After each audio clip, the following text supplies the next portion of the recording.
One of the important and useful things that you get with the Deform rig are Deform rig control items, such as we see here. They'll appear automatically at useful places, which is usually on limbs. You can see them here as these little purple boxes at the joints. And what these allow for, quite simply, is just to move the Deform rig away from the actual control structure. These controls can be used to some degree as part of a basic squash and stretch system, but they're more useful in a general purpose sense on many characters, just allowing you to nudge a joint a little bit, so having a small range of motion.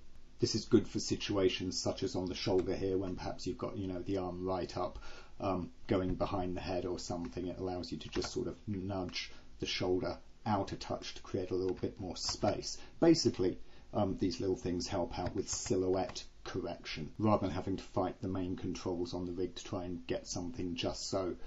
You can get it close enough during your mainline animation, and then of course in second pass maybe, or even during main animation, you can just put little nudges and tweaks on these things to get your silhouette.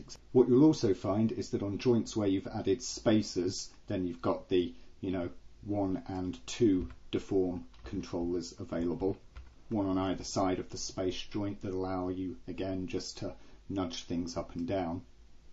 And what you'll notice is that these tie in a certain particular way with the deform structures that you get, and that is that the second one, so below the actual joint that the spacer is going across, that will follow with the main deform controller, but the primary won't, as of course that needs to be in the space of the upper one.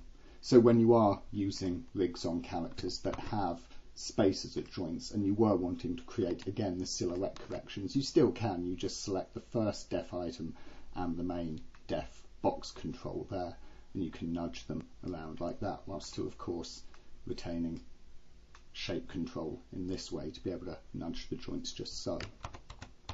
You're not limited to just positioning with these, because these also tie to the bank axes of joints, as we can see taking place there.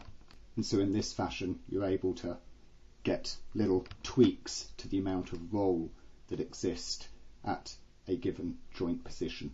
Again, this can be helpful for giving the shape of your mesh just small little tweaks without having to again go to more detailed work on the main keyframe control rig.